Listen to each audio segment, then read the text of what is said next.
Hello, beautiful humans. Welcome back to another conversation at the Bitcoin Stoa. As a reminder, this is a community-funded platform, so if you enjoy listening, you can support our work by sending some sats to the QR code on our website at bitcoinstoa.com, or you can stream sats using a Bitcoin wallet that has a podcast feature, like Breeze or Fountain, and those experiences are improving by the month, it seems. Current Moscow time is 33:09 at 7:40:056. And with that said, it is my honor to welcome Andy Schoonover to the Stoa for a conversation about healthcare and the company he leads, which is called CrowdHealth. Andy, thanks for being here and welcome to the Stoa. Yeah, thanks for having me. Appreciate it. Appreciate your time and very excited to hear about what you're cooking up at CrowdHealth. I heard your conversation with Marty Bent, and it was the first time, to be quite frank, that I got really excited about a health-related project that has the capacity to make a serious dent and disrupt disease care. And I'm formerly trained as a physical therapist, so I sort of saw the perverse incentives firsthand. And when you take an honest, objective look at the current societal incentives, you kind of can't help but notice that treating disease is very profitable, and that's a big part of the problem. So, if there's zero incentive to promote health, everyone ends up diseased and broken. So before we get into your work at CrowdHealth, I always like to start by hearing people's Bitcoin story. So I would love to hear yours, when and how Bitcoin came across your path, maybe a few of the more significant moments, but feel free to share in as much detail or as little detail as you want. Yeah, man, I first encountered Bitcoin, pretty early on.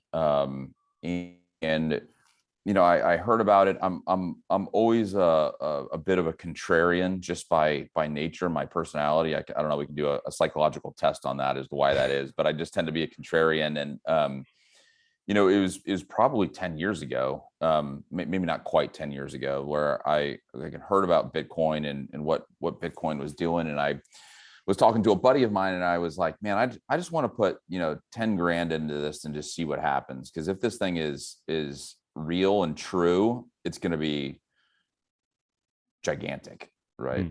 And I think I may get the numbers wrong a little bit, but it was at $200 or something like that, or 600 or something. It was like wicked low, and my buddy, not being the contrarian, was like, man, that is the dumbest $10,000 you will ever invest. And he's smarter than me, and so I was like, okay, fine, I won't do it. I don't know what that $10,000 would be today. I could probably do the math, but it'd be a lot of freaking money. And so I'm kicking myself for not doing that. And then, fast forward, almost a decade, and I was having lunch with Jimmy Song, who I think many of your listeners probably know. Jimmy is, an author, a philosopher of Bitcoin, and he and I were having lunch, and he orange pilled me. And he's a technical guy too. Like, I don't think you get that mix often where people can communicate really effectively, but also have a deep understanding of literally the code and can actually read code. So yeah, he's one of those people, I think. Yeah, and so Jimmy orange pilled me, as he said. Nice. Jimmy and I have become friends, and so I invested first in Bitcoin about a year ago, and I think for the first 6 months looked brilliant, and the last 6 months haven't been so great. But I'm in it for long term. I truly believe that we've got kind of parallel systems here that are both busted, being the monetary system and the healthcare system. And I think if we can team up, we can actually very much help each other in our missions, right? And we can talk more about that. But so I'm a Bitcoiner. I recently, I'm still learning a lot, and I value folks like you who know it a lot better than me, and your insights. And there are many times probably on this podcast where we're like, I don't know, help me understand how this can work. But I will say that I originally was kind of like a rookie and elementary school person. So I went on Coinbase. I bought my things on Coinbase. I held it on Coinbase. And it wasn't until recently where I transferred, that all over into a cold wallet on an Unchained. So I got my treasures, all, and so I feel like I'm a pretty cool, Bitcoiner now that I've got it all in kind of cold storage. So anyway, that's my I think Bitcoin being a story. Bitcoiner it's kind of like health. It's a process of Yeah. curiously exploring Bitcoin. It actually never ends because Bitcoin moves so fast that you do a bunch of work and then you realize, oh, I'm actually even further behind because Bitcoin's just moving way faster. So I think we're all on the continuum of learning about Bitcoin. And if you're curious, that's all it takes, really. Yeah. Well, I'm curious, and what's it's incredible to me is the community is just so kind. Mm, very generous We with their started time. this Bitcoin service at CrowdHealth, which I know we'll get into, but my kind of inside sales guy was telling me literally yesterday. He's like, "Man, the Bitcoin people who call in are so fun to talk to, Mm, right? They're nice. They ask really great questions. They're inquisitive and curious without being, assuming bad intentions, and so it's fun to be a part of the community, and for a community that likes to be, I forget what you all call it, like the sovereign human or something like that, or human sovereignty or whatever. Like there is a tight community here. cool. It's and so I love that about Bitcoin. I love community. I think, especially with like COVID the last couple of years, we've lost so much of that community feel. Mm. Bitcoin is just a beautiful community that is so welcoming of everybody. You know, Unless you own, Doge, right? And We even then, don't. we'll So educate you, right? You're not don't throw me under the everyone's. bus. I only own Bitcoin. I don't own any other crypto. But yeah, it's been a great community to be a part of. So we feel very welcome as a part of the community, which has been great. Awesome. Yeah, I think Bitcoiners are very the thing about Bitcoiners is they're doers, right? And like they recognize proof of work when people are doing, not just saying like, oh, this is a problem, healthcare is a problem. It's like people who are actually doing things to build solutions. And I also think that Bitcoiners have this really deeply ingrained thread along with health, which is Bitcoiners take responsibility, right? They're Mm-hmm. taking responsibility for understanding money and then, understanding many parts about the systems in society. But I think fundamentally with health, really, that revolves around taking responsibility too, right? Not forfeiting your responsibility to be well to other people, to the knowers, but actually taking back some of your sovereignty and independence to understanding how to take care of yourself. And the cool thing Totally. about Bitcoin is when you use money that doesn't steal your time, you have a bunch of extra time to figure out how to take care of Yeah. yourself. Amen. So I think there's a good matchup there. Well, And and so, we'll talk about the perverse incentives in healthcare, right? But yes, um, most of it at its core is people don't want to take personal responsibility for their own healthcare. They're correct. expecting others to take care of them, right? And as such, they don't take care of themselves, right? And Yes. so our whole healthcare system would be fixed if people would actually take care of their bodies, right? 80% of chronic conditions are preventative. Mm-hmm. They are, most of the time it's because you're overweight, are a smoker, other kind of, you don't work out, right? Like those are the three primary reasons why you'll have chronic conditions. And it's like, man, like we could solve that. We could solve that without CrowdHealth, and so, but a lot of these Bitcoiners, they take care of themselves. They work out. I was at Bitcoin 22 in Miami, walking through the halls. I was like, it's either because we're at a Bitcoin conference or we're in Miami, but all these people are significantly more healthy than the average person. Like you can just look at them, right? Yep. Like our I agree. members BMI is 4 points lower than the national average in the United States, right? So Interesting. we have people who are taking care of themselves just clearly by, a body mass index calculation. Hmm. So it's great to be a part of a community to, fund each other's healthcare. If you've got a community of people who want to take care of themselves, like that in itself will just lower healthcare costs. So we've got a pretty cool thing going. I mean, you're saying the word community, and like when I think about it, community is the OG form of disease insurance, Mm-hmm. right? And I want to talk about language at some point too, because I think the term health insurance is kind of is kind of like a misnomer, right? Really, what it Yeah. is disease insurance. If you get diseased, it's insurance to protect you. And this Or idea I've heard it that a different way. It should be sick care, not health care, right? Disease yes, insurance or sick care, one of the yes, two. exactly.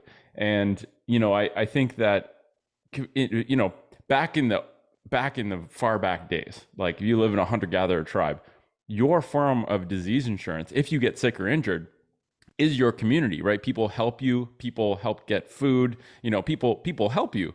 And I think we've gotten away from that. It sounds like what you're doing at CrowdHealth is sort of bringing back the human aspect of your community being your form of disease insurance. So why don't we get into CrowdHealth? And I think a way to open this, one of my favorite quotes is from Bucky Fuller. And he said, instead of fighting the existing system, create a new one that makes the old one obsolete. And that really made me think of what you're doing at CrowdHealth, because it sounds like something that is very different and doesn't seek to fight the regulation and the nonsense that's in the current system. Sometimes things are just too far gone, and you just have to do something so radically different that you end up just obsoleting the old shitty system. Yeah. So let's start. I was joking with Marty, right? And you heard me on Marty's. I was like, we just need to burn it down. Like we need the old system to be burnt down. And it'll burn itself down, really. Yeah, and exactly. And I was like, I hope the ATF doesn't call me. But I think that the old system's got to just disappear. There is nothing incremental about the old system that can be done to save it, right? Because if there was, then I'd try it. But I've been in healthcare for long enough. I've been in healthcare for 15 years to know that there are too many perverse incentives and too much money in lobbyist groups to make the changes required to actually, change the system significantly. All the changes will be incremental, and by that time, we'll all be dead. Exactly. It's just not. I think a realistic, idea to think that we can incrementally change this and fix it. I agree. You can't do small permutations on a totally busted system. It just doesn't get you to where you want to go fast, because this is an urgent thing, right? People underestimate, I think, the urgency in where we're headed if we stay the course. So I'm a big fan of Why, How, What, that Simon Sinek trio. Is like, why did you create CrowdHealth, and what's the mission? How does CrowdHealth achieve that mission? And what is CrowdHealth? For someone who knows nothing about, because most people listening probably won't know anything about it. So getting fresh ears in a really simple way. Why'd you create it? How does it achieve the mission? And what is it? I'd love to hear you talk about it. Yeah. And so my context is a United States context. So, for your listeners in Canada, where I know you are, it might be a little bit different, but so a lot of what I probably say may not make sense. Most people that listen, I believe, are from the United States. So that might make it easier. So I was running a healthcare company. We were doing basically remote patient monitoring. So we were monitoring folks with chronic conditions out of their homes. We were monitoring their blood pressure and their weight and their things. And so if that went awry, like your blood sugar spiked, we would call you, because we would know that, and say, hey, let's talk about the meds you're on and what you're eating, things like that. I sold that company, and as such, I didn't have health insurance. So most of us get health insurance through our employer. So I rolled off that company, didn't have health insurance, went to healthcare.gov, which is the newer, relatively new marketplace where we can go and get health insurance. But it's government owned, basically. So I went on to healthcare.gov and found a plan for me, my wife, and my 2 girls. And it was $1,200 a month, which is just what I thought we had to pay, right? Huge deductible.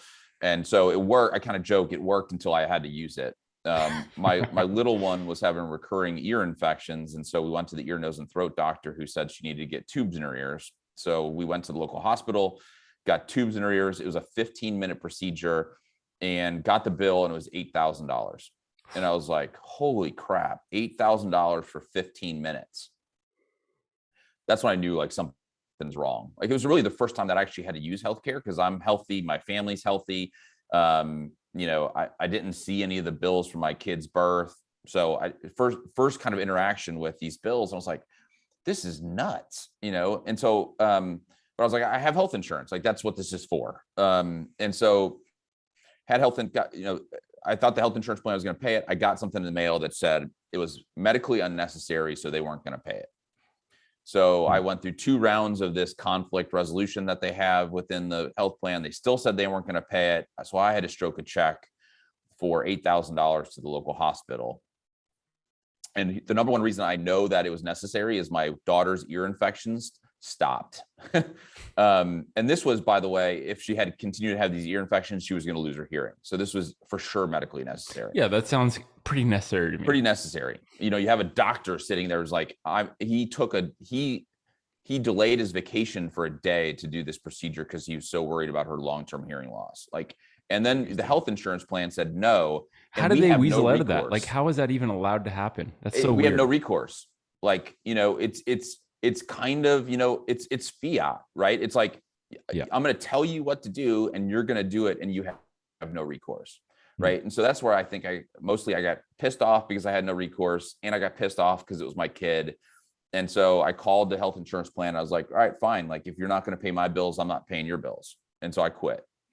So my family and I have been uninsured for the last 2.5 years or so. We said, okay, how can we do this? How can we viably operate outside of health insurance? And so we, you know, over 2 years kind of built some tools to allow us to operate outside of health insurance. The culmination of that was CrowdHealth, which we started last year. And in essence, CrowdHealth is that set of tools to allow people to ditch their health insurance. You know, I say cancel health insurance. If you want to cancel something, let's be cancel health insurance, and operate outside of that kind of legacy system. So that's kind of the origin story of CrowdHealth. And so we've been going for about a year and a half now. And have just it's been an awesome experience. The people who join love it.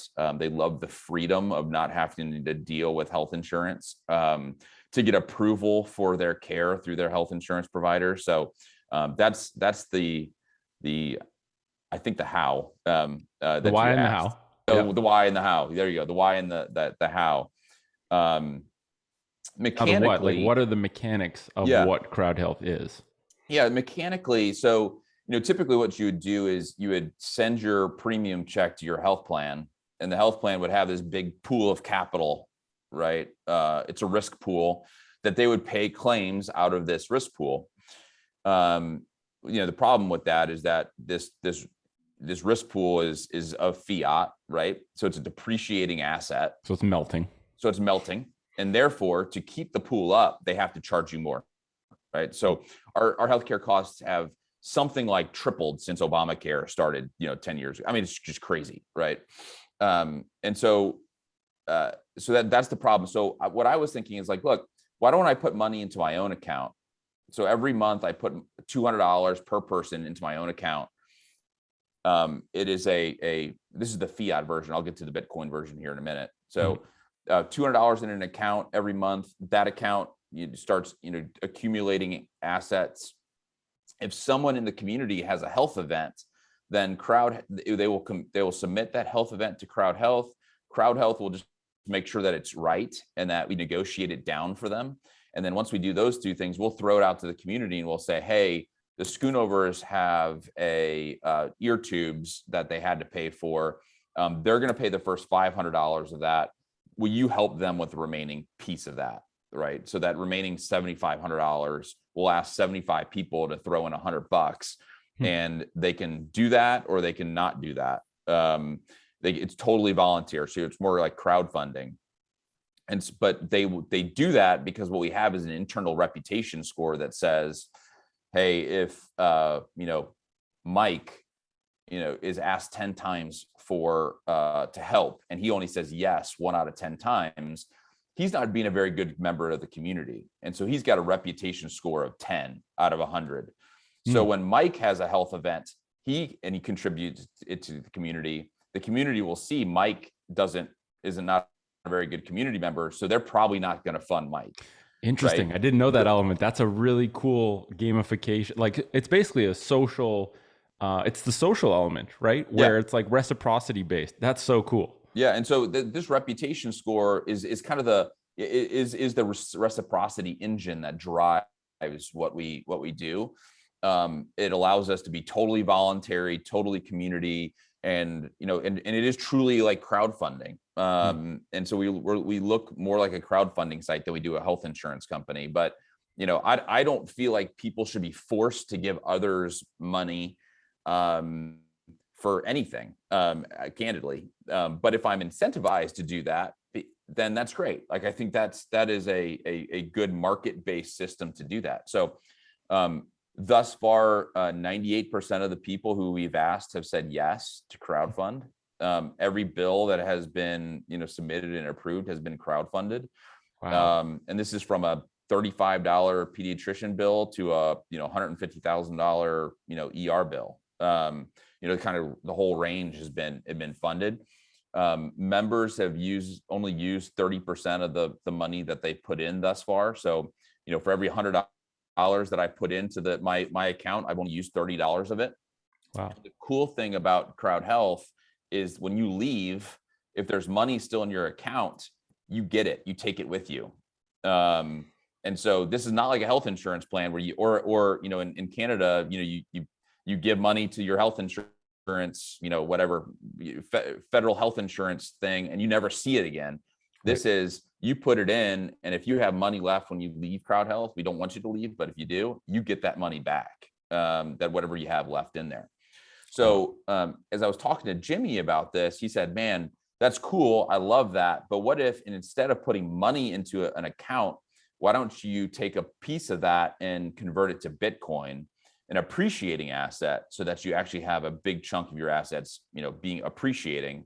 And if it goes to, $500,000, like we think it will, then you're actually, investing in Bitcoin in addition to investing in your healthcare, right? And so if that Bitcoin had a value of $2,000 when you put it in, and it goes up, 10x, it's worth $20,000. And so then you can either take that and cold store that, or you can take that and convert it to dollars and use it for your healthcare. But it's now an appreciating asset as opposed to a depreciating asset. And the folks that are contributing and converting to Bitcoin are all going to be sharing each other's funds. So if you join our Bitcoin crowd, it's all Bitcoiners sharing with Bitcoiners, right? So you're going to have a bunch of people. Our average age is like 33. Like I said, our BMI is about 4 to 5 points lower than the national average. It's people who take care of themselves. And so you're self-selecting for healthier people unintentionally. But it's self-selecting. And people, from the outside looking in said, oh, well, you're just picking off the healthy people. I'm like, no. These healthy people are self-selecting. It's not me picking them off. Like, we allow all kinds of people in, but the people who want to do this are self-selecting. And I don't think they should be, penalized for self-selecting into this group. Nor do I think they should be penalized for other people's bad choices. Ultimately. So what is the out of curiosity, sorry to interrupt, the sweet spot in terms of community size? So it sounds like you have like almost these pods of communities that are forming. I don't know if they're geographically based, or if it's just like in straight up in a digital world, doesn't matter where you are in the States, like you join a community. What's the sweet spot or the cap, or are you still figuring this out? Because I mean, it's a fairly new thing. It sounds like you have some good data and very promising, but like, do you put a cap on community size where that's the sweet spot to have enough money to cover like a significant event if it happens? Do you have that number? And if so, what do you envision that number being? It's more a minimum, right? So, we think that 1,000 people gets us to a place of, feeling very, very comfortable that, if there's a big bill, then there's a community of people there that can help you with it. The beautiful thing about this model is, and I don't want to go too far down a rabbit hole here, but the awesome thing about this model is I've got more ability to negotiate than United Healthcare does, which is one of the largest companies on the planet, right? So people always ask, like, what happens with the big events, right? If you have a NICU baby, for example, that could be $1 million bill, right? And the community doesn't want to get stuck with $1 million bill. Right. United Healthcare has to pay $1 million to that hospital because that's the negotiated contract. We don't have negotiated contracts. And so I am ultimately, if my wife has a baby and it's in NICU, I am ultimately responsible for that bill, but the community is going to help me with it. And so the hospital has a choice to make. They can go after the Schoonovers for $1 million, and they know the Schoonovers aren't going to be able to pay it. Right. or they can negotiate. And so what we're seeing is a 60 to 70% reduction in that bill because they want to negotiate with me because they want to get paid. 60 to 70%? Yeah. So Yeah. what? That's Yeah. insane. So where does that come from? Where does that value come from? It's total, BS in the healthcare market. Like there's no way that a 30-day NICU stay is $1 million. It does not cost that hospital $1 million. Right. It There's many costs that straws in that hospital a milkshake. fraction of that, right? And so we will negotiate that bill down. So a United Healthcare needs this big, huge risk pool to be able to take care of those huge events. For us, we won't have those big $1 million events because we're going to negotiate with the hospital. And those are going to be like $300,000 events, and the hospital will finance those for free over 2 years. So just to make the math easy, I mean, it's like 10 grand a month for 2 years, right? If I have a minimum of 1,000 people, that's like $10 a month per person. Wow. And that's really small, right? Like that's a tiny percentage of what you put in that month for a very, very large event. So you don't need that inefficient risk pool on the back end, like we just talked about, that's melting, right? And so it's just a totally different way of thinking about how you do this. It's more of a decentralized, quote unquote risk pool, right? Because we got thousands of people with $1,000 in their accounts, or a few $1,000 in their account, as opposed to one big risk pool owned by a central authority that has the full right to use that risk pool to pay a claim or not, right? And so we're decentralizing that, and it's in 1,000 different bank accounts. The other thing I found very curious when you're giving some examples when you're talking to Marty is this whole idea that you have negotiating leverage by offering doctors cash, right? This idea that big time. If you go through a hospital network, you have all these straws that are in the milkshake, all these middlemen that are essentially trying to extract value in the form of rent seeking from this pool of capital, which they see as an opportunity to make money.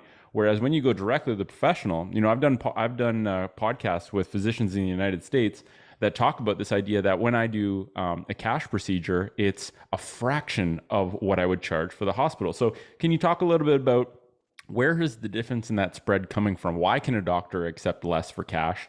To give some context, people who might not understand that dynamic. Yeah, sure. And I'll just give you kind of an example to give you like just real world.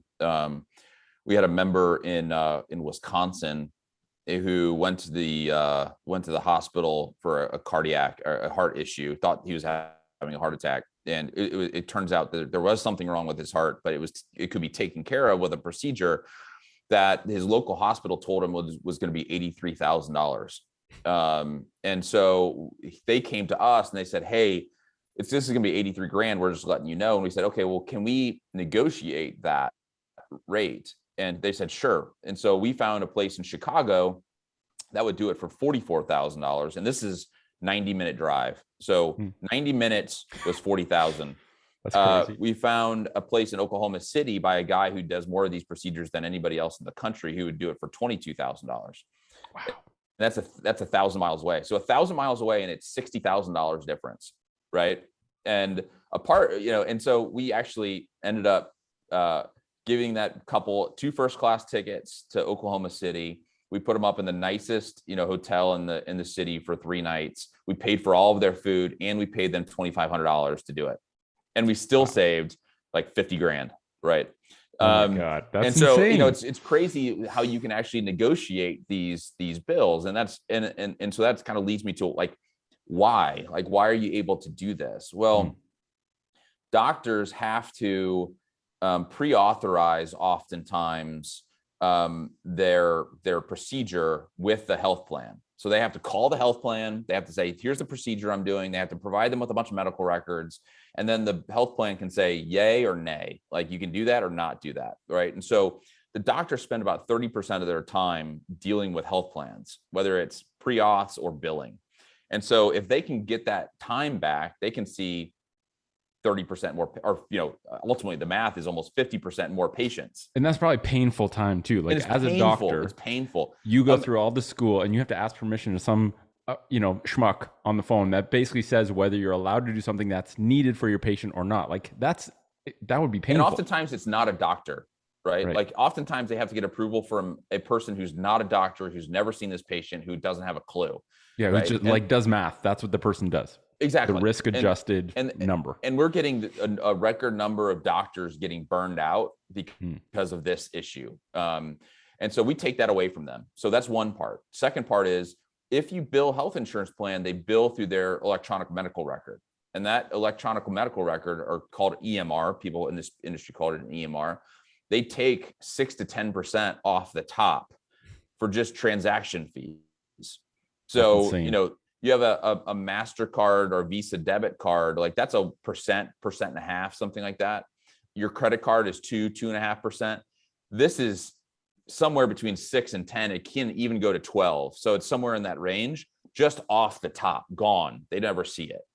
Plus, you have to have billing people. So ultimately what I'm saying here is, like, if I can go and I can give them a credit card when I show up, right? Or I can wire them money beforehand, that saves them all of those fees. Or so pay them in Bitcoin. Or do it in Bitcoin. And that's ultimately like version 2. We'd love to figure out a way to do that in Bitcoin. But and the transaction fees would really be zero, especially since some of the new stuff that we're seeing coming out.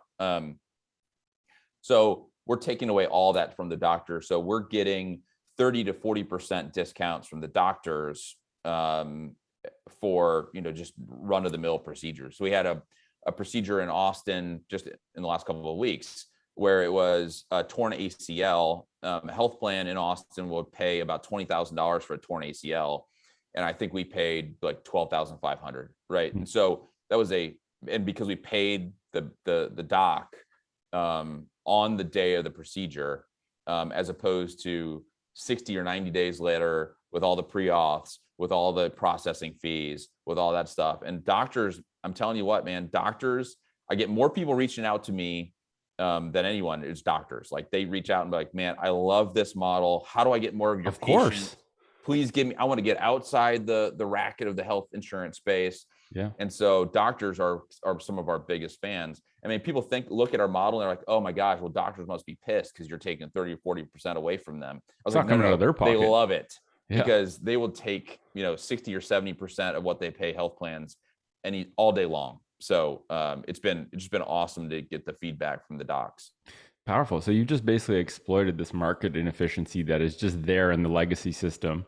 And you've cut off all the fat, and you've literally just delivered more value. You've delivered a better service for a cheaper price to the end consumer. Like, it actually sounds crazy that you can do this, that there's that much inefficiency built in the system that doesn't need to be there. And I guess one question I have, like, you talked about it with Marty, but I would love for you to share, because I think this is actually really important. How does CrowdHealth make money?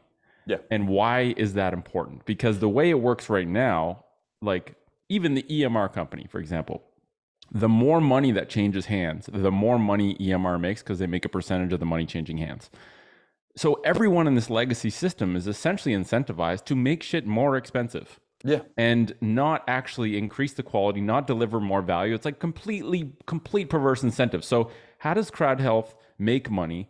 And then maybe we could talk about why that's important, because this fundamental incentive structure really did, I heard John Vallis say this recently, and I think it was really powerful. We become our incentives. As a company, you become your incentives. As I saw it firsthand as a physio. As a physio, I became, regardless of how good my intentions are, I became the incentives that I was faced with in the world of business when I ran a practice. Mm-hmm. In that, my incentive is to see people for more visits and to not solve their problem. Mm-hmm. That's not to say that physios are actively trying to not solve problems, right? I think at the end of the day, we just have to look at the incentive and say, if you want to see the outcome, show me the incentive. And I think as a physio, I'm incentivized to never solve people's problems, because then the money coming in stops. And so how does CrowdHealth make money, and why is that important? Yeah. So interestingly, so just real quick on kind of the perverse incentives. So in the US, health plans are maxed out at what they can make on, as a percentage of premium. So if I make, if my family's premium is $1,000, again, just to make the math easy, you're maxed out at 20% of that to use for administrative fees and profit. So they can only, max profit you can get from that basically is $200. And so, everybody looking outside in was like, oh, great. We don't want health insurance plans to like scam us or, take too much of our money. But the problem is like, these are for-profit entities. Right. And so the only way that they can make more profit is to have your premium go up, right? If you want your premium to go, or you want your revenue to go from $200 to $400 per member, your premium has to go from $1,000 to $2,000. So they actually have an incentive for premiums to go up, which I think is screwed up, right? Totally screwed up. Unbelievable. For us, it is, we take us it's a subscription fee. It's a monthly subscription fee, right? And so our incentive is to get more people into the community, which benefits the community because the more people you have to pay, help pay for these bills, the more viable it becomes, right? The bigger the community, the more money you have to help out with some of these health bills. So we're totally aligned. The second way we make money is from negotiating some of these contracts. So we take 20% of the savings when we negotiate. So if you have a $50,000 emergency bill, ER bill, and we negotiated it down to 30,000, so the community saves $40,000 or $20,000, we take 20% of that, so 4,000. So we have an incentive to negotiate it down as far as possible, which benefits the community. It benefits us. We're totally aligned in that. Right. Dude, that is so revolutionary because on both fronts, you're aligned with providing better value, better service for less money. Yeah. You become your incentives. So if that's the case, people in these communities will end up getting better service for less money. It's such a, like when you say it like that, it seems ridiculous how that, it seems ridiculous that this is a viable model. Like, why wouldn't we have been doing this all along? But it's, I don't know, just the engineering of how you've set this up is beautiful because you end up becoming those incentives. You said it why. There's so many straws in the milkshake, right? Yeah. Like there's so many people that benefit from this. It is very difficult to convince somebody that what they're doing is not correct, whether it's integrity or economically correct, if it impacts their ability to put food on the table, right? Like there are so many people who are getting paid by this system. I mean, I think it's a $4 trillion system in the United States. That's feeding a lot of people, right? It's feeding a lot of people rich also. Yeah, it's making a lot of people rich. I mean, you can look at all the health plan CEOs, they're all making, 10, 20, $30 million a year. That's insane. And so it's making a lot of people wealthy. It's paying a lot of people's food. And so there's no incentive for people to buck the trend. I've been very just fortunate that my first company did really, really well. And so I am in a position now to be like, look, I'm going to take a hard home run swing at this, and seeing if we can really like buck the system because, ultimately it's going to piss off the health plans. And if you're in the healthcare space, you don't want to piss off the health plans because you may have a hard time finding your next job, right? Sure. I don't need a next job. I'm okay with pissing off the health plans because I think it's the right thing to do ultimately. And look, I kind of rip on the health plans. I don't think ultimately they're like bad people. They are just put in an economic environment where there are perverse incentives. Just a bad like game. You said, they're just operating within the box that mostly the legislative system within the United States has put them in. Like they put them in that box, and they're trying to maximize profit within that box. So I get it, but it is hurting people. In the United States, 250,000 families last year went bankrupt from medical debt, even though they had health insurance. So you have health insurance, you have a health event, and you still go bankrupt. Like that's not insurance. That is, it feels like a Ponzi scheme to me. Like it's just, and the cards will come crashing down at some point, I think. And I'm hopefully, I'm the wind, the little puff of air that take all the cards down. Yeah. I mean, it really is this thing where health is a big problem right now. It also presents a huge opportunity.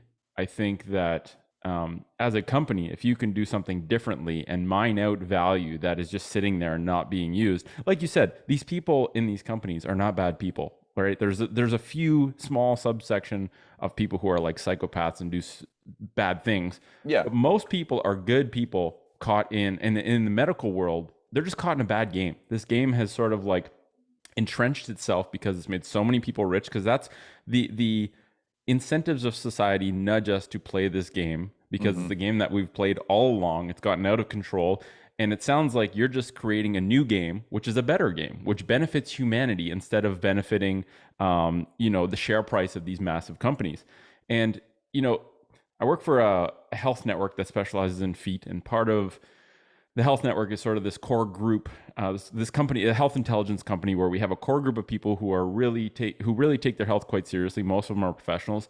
And one thing we frequently ask ourselves and discuss as a group, and try and disagree, have productive disagreements as much as we can, is what is health? And so I guess my question to you is, out of curiosity, how do you define health? Because if we don't define health, then we don't actually know where the lighthouse is that we're trying to get to. So how does Andy Schoonover define health? Yeah, I mean, it's such a complex question, and it's a good one, and I might have to, come back to you for a more eloquent, answer. Because I think when you just say health, right, the first thing to me says there's multiple facets of health. There's mind health, there's body health, there's spiritual health, and I think those are in many ways intertwined. It's study after study has shown, if you're not right in the mind, the body suffers, and the soul suffers. And so, what is health? It's a really good question. I feel like I need a philosopher like, Breedlove or somebody who will help me with this answer. I mean, I think it's health is being able to live your day, live your life to its full potential without impediments of, the inverse of health, which is, mind, body, or soulful sickness. That's a pretty damn good answer. And so, if I'm impeded by any of those kind of sickness with any of those three things, I don't feel like I'm living a healthy lifestyle. Right. If I got up at 2:00 last night, because I'm, stressed about, a couple things in life. And it's like, am I now healthy? Right. Like my mind health probably wasn't great at that moment. Don't worry. Nothing big is going on. It's just, just one of those, I'm a parent to two young children, which just creates stress within life sometimes. So it's all good. So I don't feel like I feel healthy today. Right. Because something is impeding my ability to live a healthy lifestyle. So I'll have to get back to you on something more eloquent, but that's kind of where my head went first. Yeah. This health network I work for, we pay for our own quote unquote clean social media platform. So basically the company pays whatever, a couple $1,000s a year. We get our own, let's call it private version of Facebook, and it's free for anyone to join. But the one thing they got to do to join is answer the question, how do you define health? And so we have thousands of answers that people are saying, and awesome. It's very cool to be able to review the diversity of answers that people give, but it's also very interesting to try and, the role of this health intelligence company is extract the signal from the noise, extract the wisdom from this collective hive mind of all these people contributing ideas and talking about health. And, one thing that I see in these answers is the absence of disease. And I think that while that holds true, I think it's kind of a low bar, right? Because if you don't have disease, just not being in pain is a low bar to set for health. Yeah, like my totally. definition is the process of learning how to take better care of myself. And the reason I like that definition is because I think many people view health as this endpoint destination where I want to be healthy. I want to get to this place. And I think the fallacy there is that health is an ongoing process of learning, of finding out what can I do to feel better. And there's not really an endpoint. You don't get to somewhere and say, okay, I'm healthy, my job's done. It's like, it's kind of an ongoing job. And that kind of brings us to this whole language element, which I've always found very interesting. The language we use sort of forms our conception of what is health and what are, we say healthcare system. In Canada, and from what I see in the United States, we don't have a healthcare system. We have a disease care system. So we have a system that is there to take care of you when health escapes you, right? When disease or illness comes. So I find it really curious that we call what is really disease insurance, we call health insurance. What is really disease care, we call healthcare. And I think it's actually part of what fools us into thinking that there's actually healthcare in place. I think the best disease insurance is taking care of yourself every day. But I also think that our societal incentives nudges us to never being taught how to take care of yourself, right? Like we don't actually learn that. Like what better thing to learn in school than how to take care of yourself? What more practical knowledge could there be? And we learned this food pyramid, right? Yeah, that's total BS. It's like counterintelligence, which is like, where the hell did this come from? Right? Yeah. It's an awful thing that we're teaching our kids, and so we go and think that Doritos are good for us because they're low in fat. Or Twizzlers are great for us because it has no fat.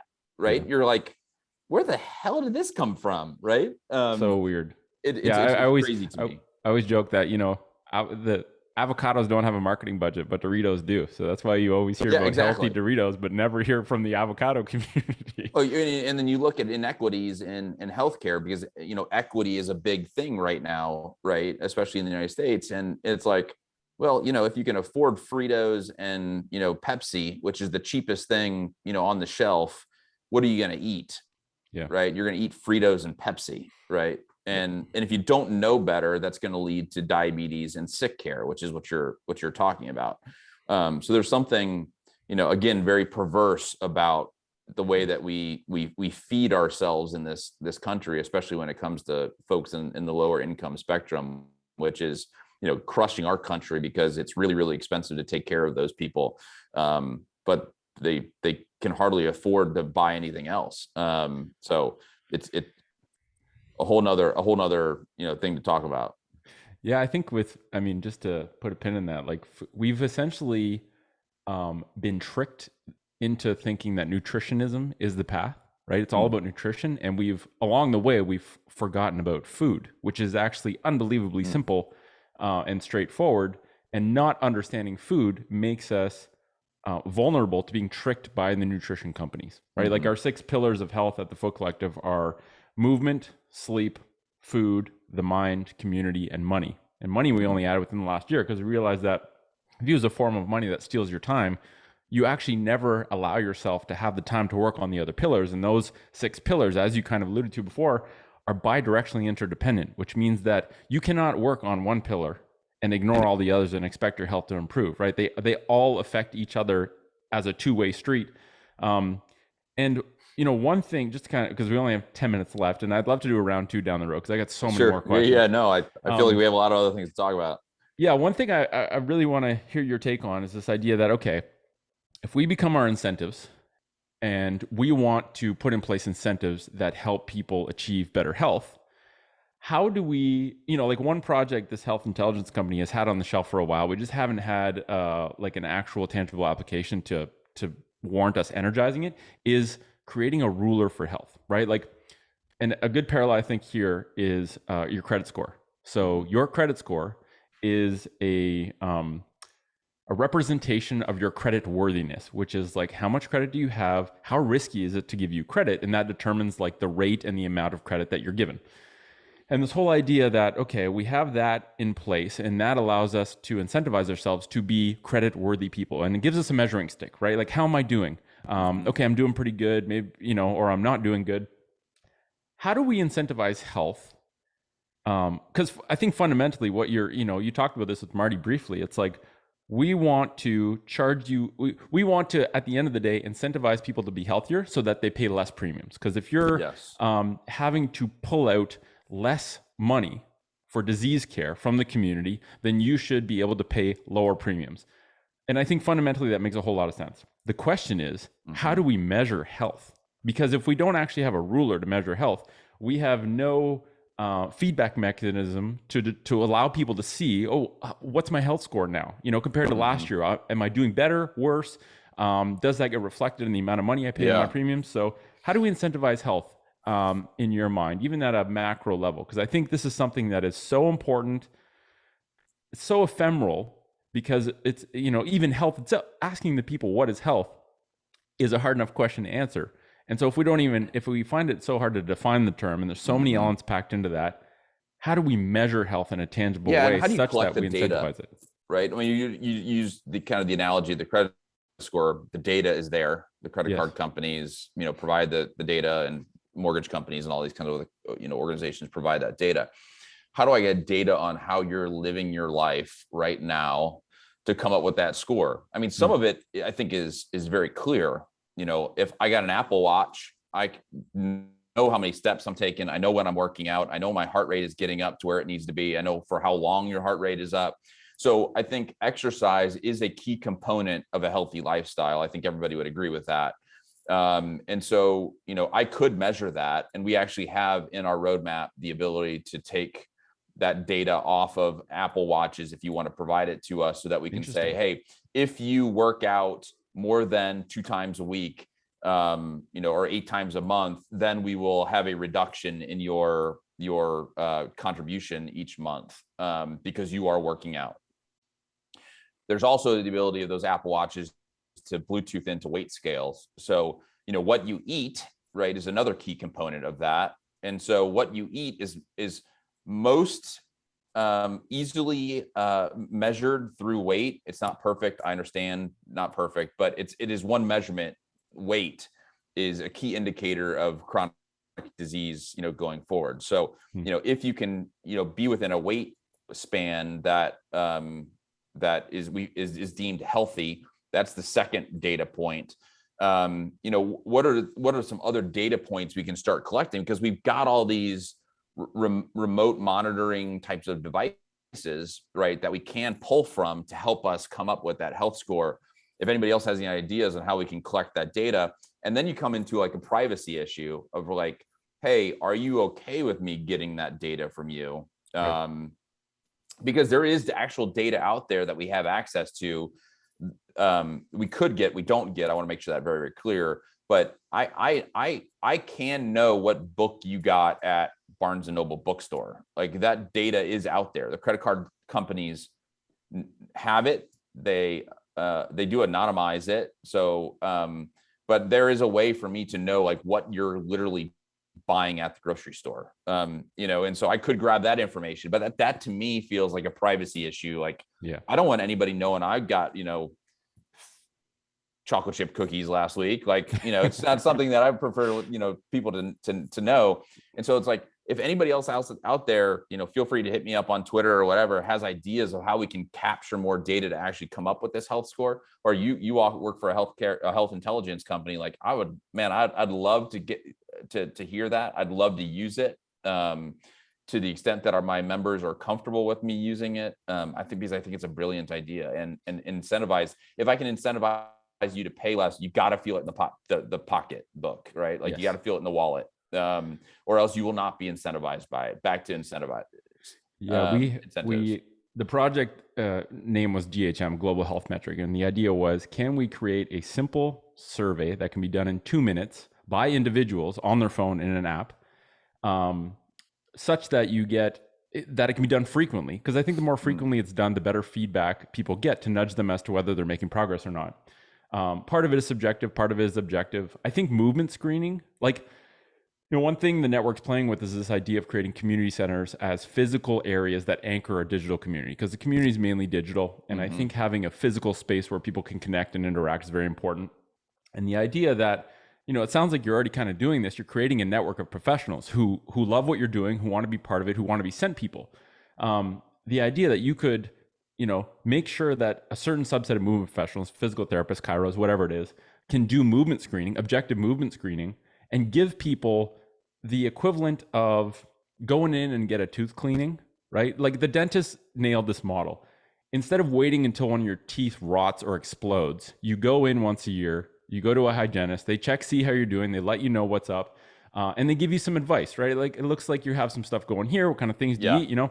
The idea of going in for an annual movement screen, being able to screen your movement objectively to say like, okay, well, these areas of your movement are not good. And that predisposes you to low back pain, knee replacement, whatever it might be. And also creating a physical space where people can gather, right? The idea that, okay, you're overweight. Well, if you join this group, it's once a week for 8 weeks, and everyone talks about food, and there's one health pro that leads it that essentially really understands food. If you go to that and the person leading it literally validates that you went to that and engaged, Yeah. well, then you get $10 off your premium because it's proof of work that you're actually taking ownership to improving your health with respect to food. So lots of ideas. We have tons of notes. Like I said, this project has been shelved because there's no, there wasn't a reason for us to really invest energy, but I'm happy to share all of our notes. Idea. I want to, I'm always kind of little leery of self-reported data, but if you can get a doc who's actually like, yeah, they're making progress. And again, data is really great. You walk on that line of it creates value, but also has some privacy issues. Like how do you walk that line? And our community ultimately has to be comfortable with it, because I'm not going to do anything where our community is like, see ya, I'm not giving you whatever, because there is an opportunity here where we'll involve the community. Yeah, exactly. Right. So we have virtual direct primary care, which is basically you can have primary care virtually as opposed to having to go into an office. Like, so you can see your doc.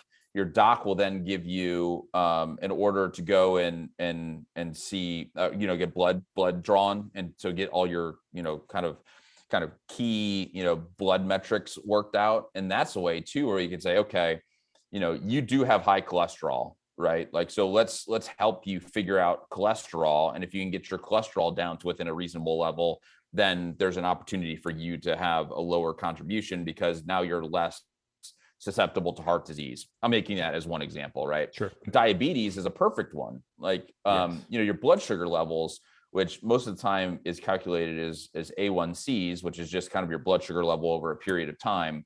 If you can get your A1C down, if you're a diabetic, then can you get a better rate, right? Like that, whereas like I can incentivize people with dollars, it hits them in the wallet, right? I think there's tons of opportunity for us to do that going forward. So because you're paying people to be healthy. Effectively, what you're doing by creating financial incentives is creating a reason. You're allowing people an outlet to pay themselves to be healthy, which comes as a discount to their monthly premiums. But if you can do that, you fundamentally change the environmental nudge for them to actually seek health as a byproduct of incentives, right? Instead of continuing to forfeit responsibility and saying, well, I have disease insurance, so even if I am diseased, I'm covered, so I have no incentive to actually improve my health. So I want to be sensitive to your time. I would love to do a round two, and I'm happy to connect and share some of the stuff that we've been working on in the past. I'd love that. That sounds super cool. Please tell anyone listening where they can find out about CrowdHealth and just the coordinates, so that if they're more curious, because this is like, one of the impediments to me right now, Canada's not serving me very well in terms of aligning with my values. I think it'll return to being great, but right now it's come on down and join us. My primary obstacle, even though, like, once again, the best health insurance is taking care of yourself every day. I haven't had to go into a hospital for at least 5 years. And so, but in the back of my mind, I'm like, well, someone get in a car accident, someone hits me, I have $1 million bill to pay.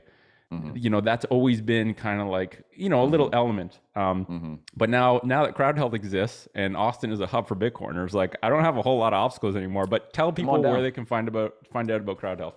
Yeah, so our CrowdHealth Bitcoin version is found at crowdhealthbtc.com. So go on there, it'll ask you to sign up, and you can use Bitcoin as the promo code, and that gives you a $99 a month for 6 months. 75% of that will be converted to Bitcoin. So that's kind of a cool thing. Join CrowdHealth on Twitter.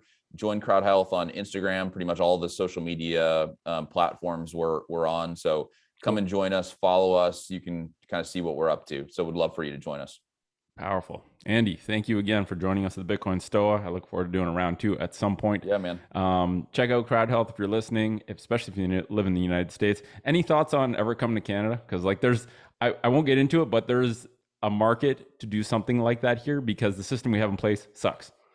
We have so many people reaching out. It is on our roadmap. So I can't tell you when. Cool. It is. We have beyond the United States, Canada has been the one that's like, please come to Canada because our system is totally sucks. If you ever do Canada, I have like I said, I was a practicing physical therapist. I got out because I was like, the incentive structure is so toxic. We should probably try and incentivize health with tools that empower people to reclaim health. But if you ever do Canada, I would love to help because I think I have some good insights there.